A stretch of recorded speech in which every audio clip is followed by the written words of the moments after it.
এখন দেখো এই যে শুরু ট্যাগ, শেষ ট্যাগ এবং কন্টেন্ট এলিমেন্ট, এই তিনটাকে সমন্বয় করে আমাদের বলতে হবে যে HTML এলিমেন্ট। অর্থাৎ HTML এলিমেন্ট বলতে আমরা কি বুঝি? আমরা HTML এলিমেন্ট বলতে বুঝি যে তিনটা অংশের সমন্বয়ে, অর্থাৎ HTML এর তিনটা অংশের সমন্বয়ে যেটা তৈরি হয় তাকে বলা হবে HTML এলিমেন্ট। অর্থাৎ শুরু ট্যাগ, শেষ ট্যাগ এবং কন্টেন্ট এলিমেন্ট, এই তিনটাকে একত্র করে বা সমন্বয় করে আমাদের HTML এলিমেন্ট তৈরি করতে হবে। এরপরে আসি তোমার HTML এর ক্ষেত্রে আমরা এখন দেখব এমটি ট্যাগ। কোন একটা ট্যাগের যখন শুধুমাত্র তোমার একটা নির্দিষ্ট কমান্ড বোঝাবে, যে কমান্ডের কোনো শুরু বা শেষ বোঝাবে না, শুধুমাত্র একটা নির্দিষ্ট কিওয়ার্ডের মাধ্যমে একটাই মাত্র ট্যাগের মাধ্যমে রিপ্রেজেন্ট করতে হবে, তাকে আমরা বলি MT tag. EMPTY, MT tag. তাহলে এমটি ট্যাগের সিনট্যাক্সটা কেমন হবে বা এমটি ট্যাগ লেখার নিয়মটা কেমন হবে দেখো। প্রথমেই তোমাকে লিখতে হবে ট্যাগ নেম। তো ট্যাগ নেম লেখার পরে তোমার স্ল্যাশ দিতে হবে। এটা হচ্ছে এমটি ট্যাগের লেখার সিনট্যাক্স বা এমটি ট্যাগ লেখার নিয়ম, সিনট্যাক্স। যেমন ভাবে তুমি এখানে মনে করো লিখে দিলা আইএমজি। আইএমজি হচ্ছে একটা ট্যাগ, এই ট্যাগের সাহায্যে সাধারণত ওয়েব পেজে ইমেজ শো করতে হয়। তাহলে আইএমজি পরে স্ল্যাশ দিলে সেটা হয়ে যাবে একটা এমটি ট্যাগ। তো এখানে শুধুমাত্র আইএমজি ব্যবহার করে আমরা শুধুমাত্র স্ল্যাশ ব্যবহার করলেই যে হবে এমন না, এর মানে স্ল্যাশের পূর্বে অনেক ধরনের ইনস্ট্রাকশন কোড লিখতে হয় বা কমান্ড লিখতে হয়। সেটা আমি তোমাদের প্র্যাকটিক্যালি লিখে দেখাবো কিভাবে ওয়েবসাইটে একটা ইমেজ ইনসার্ট করতে হয় বা একটা ইমেজ দেখাতে হয়। তোমার একটা সবচেয়ে গুরুত্বপূর্ণ ট্যাগের ভিতরে এমটি ট্যাগের ক্ষেত্রে আমি একটা এক্সাম্পল দিচ্ছি, ব্রেক ট্যাগ। তো ব্রেক ট্যাগের পরে স্ল্যাশ দিবা, দিলে সেটা এমটি ট্যাগ হিসেবে রিপ্রেজেন্ট করবে। তবে যদি কোনো ছাত্র মনে করে স্যার আমি শুধুমাত্র লাইন ব্রেকের জন্য বিআর ট্যাগ ব্যবহার করলেও কাজ করে, আবার স্ল্যাশ বিআর এটা ব্যবহার করলেও কিন্তু কাজ করে, আবার তোমার বিআর এর পরে স্ল্যাশ এটা ব্যবহার করলেও কাজ করে। তো তিনটা ব্যবহার করলেই যেহেতু কাজ করে, তাহলে আমি কোনটা ব্যবহার করব? আমার এই ট্যাগগুলো লেখার একটা নির্দিষ্ট নিয়ম আছে, সেই নিয়মটাকে আমি বলেছিলাম সিনট্যাক্স। সিনট্যাক্সটা ফলো করতে হবে আমাদের।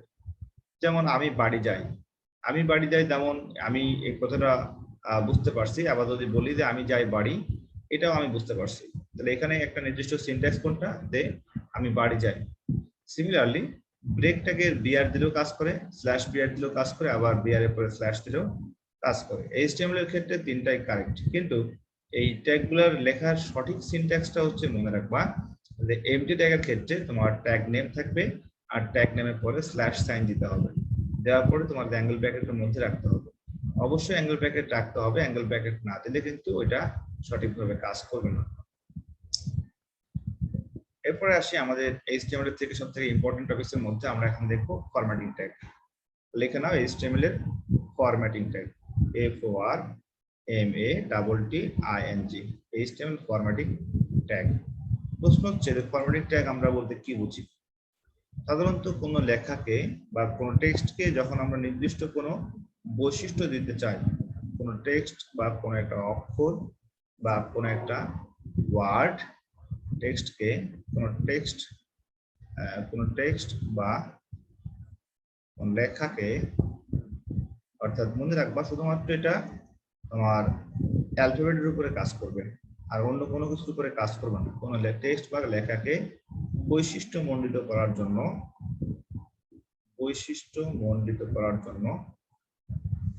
যে ট্যাগ ব্যবহার করা হয়, বৈশিষ্ট্যমণ্ডিত করার জন্য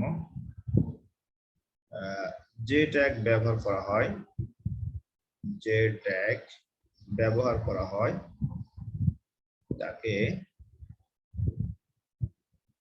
তাকে ফরম্যাটিং ট্যাগ বলে। তাহলে আমরা এখন যেটা শিখবো সেটা হচ্ছে আমরা HTML এর যে টেক্সট বা লেখাগুলো আমরা ইনপুট দিব, সেগুলোকে আমরা বিভিন্নভাবে বৈশিষ্ট্যমণ্ডিত করব। তাহলে কোনো লেখাকে বৈশিষ্ট্যমণ্ডিত করার জন্য যে ট্যাগ ব্যবহার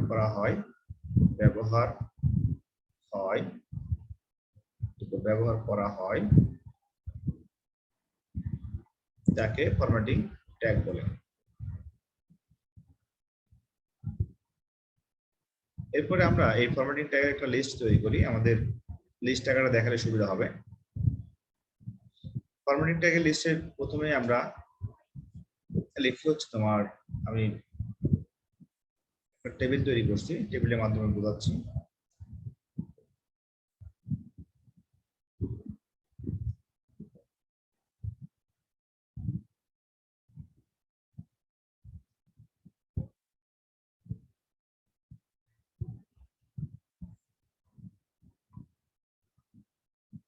এখানে লিখে আমরা ট্যাগ নেম,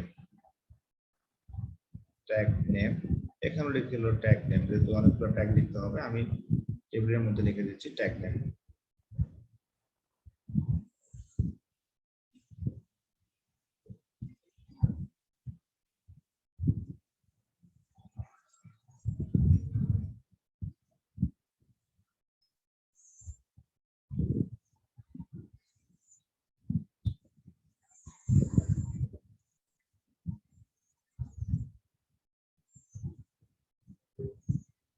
বি ট্যাগ,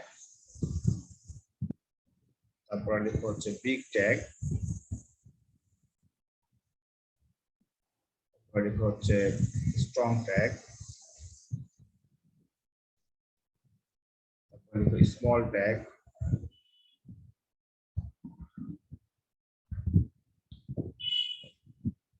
এরপর লিখবো হচ্ছে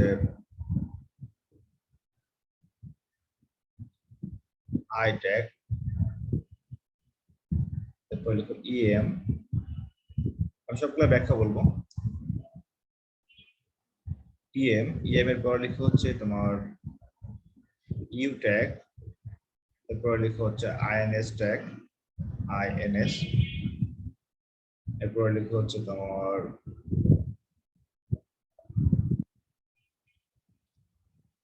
ডেল ট্যাগ, এরপর লিখবো হচ্ছে এস ট্যাগ, স্ট্রাইক ট্যাগ,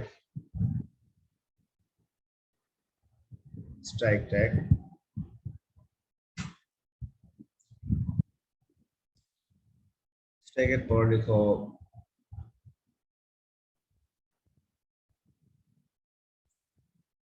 সুব ট্যাগ, এরপর লিখো সাব ট্যাগ।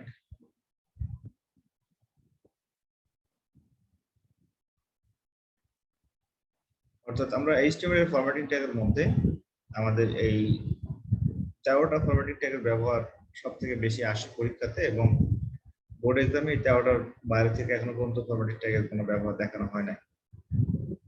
আমরা এখানে যে ট্যাগগুলো দেখিয়েছি তার ভিতরে আমি নাম্বারিং যদি করি, প্রথম যেটা আছে বি ট্যাগ, এটার সাথে লেখাটা বোল্ড হবে। তারপরে বিগ ট্যাগ, লেখাটা বড় হবে, ফন্টের সাইজটা বড় হবে। স্ট্রং ট্যাগ, এটা তোমার বোল্ডের যে কাজ সে একই কাজ করবে স্ট্রং ট্যাগে, অর্থাৎ লেখার ফন্টের পিক্সেলটা একটু বেড়ে যাবে। স্মল ট্যাগের মাধ্যমে তোমার লেখাটা একটু ছোট হবে, অর্থাৎ ফন্ট সাইজ কমে যাবে। আর আই মানে হচ্ছে তোমার লেখাটা একটু ইটালিক ফরম্যাটে করবে, কারণ আমরা জানি যে ইটালিক লেখাগুলো বাঁকা হয়। তারপরে ইএম মানে হচ্ছে তোমার এমফাসাইজ করা, তো লেখাটাকে এমফাসাইজ করার অর্থ হচ্ছে লেখাটা তোমার বাঁকা করে তৈরি করা। অর্থাৎ সাধারণ কোনো ফন্টের মধ্যে কোনো বাঁকা কোনো ফন্ট যদি তুমি দেখো, সেক্ষেত্রে ওই ফন্টকে তুমি গুরুত্ব সহকারে পড়বে, এজন্য এটাকে বলা হয় এমফাসাইজ করা, অর্থাৎ কোনো লেখার উপরে জোর দিয়ে বোঝানো। তাহলে এমফাসাইজ করলেও লেখাটা বাঁকা হবে। ইউ ট্যাগ, ইউ এর সাহায্যে লেখাটা আন্ডারলাইন হবে। আইএনএস ট্যাগ, আইএনএস এর মাধ্যমে তোমার কোনো টেক্সটের নিচে আন্ডারলাইন থাকবে। ডেল ট্যাগ সাধারণত কোনো একটা লেখার মিডিল দিয়ে একটা রেখা টেনে দিবে বা তোমার দাগ কাটবে। যেমন মনে করো তুমি একটা লেখিছো, এমন ভাবে একটা কন্টেন্ট লিখেছো যে ধরে নাও একটা ব্যাগ আছে, তুমি অনলাইনে একটা ব্যাগের ওয়েবসাইটে ভিজিট করছো, তো সেখানে সেই ব্যাগের তাদের প্রাইস ছিল, সেই প্রাইসটা মনে করো প্রথমে প্রাইস ছিল তাদের ব্যাগের একটা নির্দিষ্ট প্রাইস আমি উল্লেখ করে দিচ্ছি, ধরুন একটা প্রাইস লিস্ট দেওয়া আছে।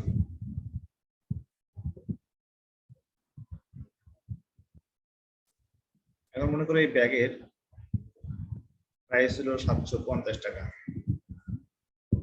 তো কোম্পানি চাচ্ছে যে এই 750 টাকা প্রাইসটা হচ্ছে সে ঠিক মিডিল থেকে কেটে দিবে, কেটে দিয়ে লিখে দিচ্ছে 500 টাকা।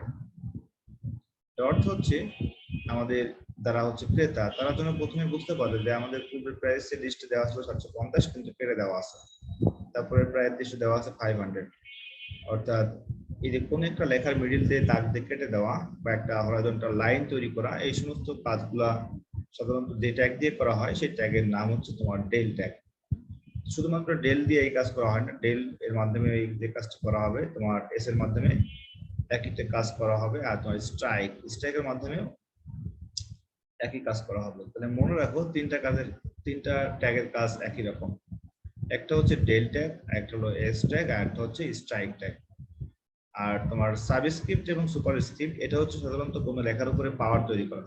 যেমন সুপারস্ক্রিপ্ট ট্যাগের মাধ্যমে যখন তুমি কোনো একটা পাওয়ার লিখবা, ধরে নাও তুমি লিখছো হচ্ছে এর power B, A to the power B, অর্থাৎ এটা একটা পাওয়ার হতে পারে। অথবা মনে করো তুমি লিখলা এ স্কয়ার, এর উপরে পাওয়ার দিলা, তার জন্য তোমার সুপারস্ক্রিপ্ট ট্যাগ ব্যবহার করতে হবে।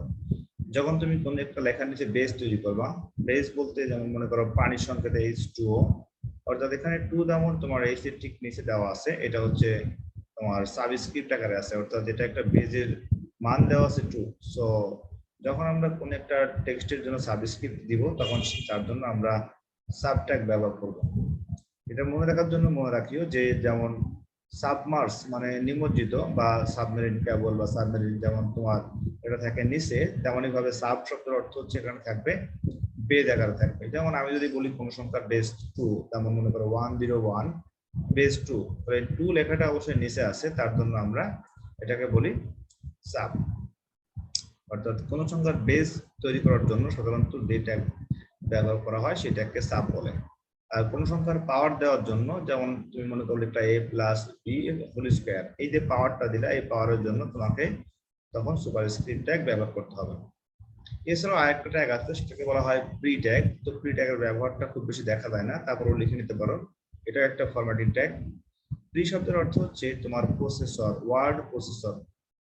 যেমন আমরা মাইক্রোসফট ওয়ার্ড, আমি যদি বলি এটা ওয়ার্ড প্রসেসিং সফটওয়্যার, বা তোমার হচ্ছে ওয়ার্ড প্যাড, বা হচ্ছে তোমার হচ্ছে একটা হতে পারে তোমার কোনো নোট তুমি টাইপ করছো, তো সেখানে শুধুমাত্র ওয়ার্ডের মাধ্যমে লিখতে হয়। তাহলে আমাদের প্রি ট্যাগের কাজ হচ্ছে যখন আমরা ওয়ার্ড প্রসেসরে ঠিক যেভাবে টাইপ করব, সিমিলারলি সেম উপায়ে তোমার ওয়েব পেজে শো করবে, তার জন্য আমরা যে ট্যাগ ব্যবহার করি সেই ট্যাগকে বলা হবে প্রি ট্যাগ। তো সাধারণত এই তোমার হচ্ছে 14টা ট্যাগের সমন্বয়ে ফরম্যাটিং ট্যাগ আমাদের বইয়ে সব থেকে বেশি আসে। এর বাইরেও বেশ কয়েকটা ট্যাগ আছে ফরম্যাটিং ট্যাগের, তবে আমরা এই 14টা ট্যাগের ব্যবহারটা খুব ভালো গুরুত্ব সহকারে করতে হবে।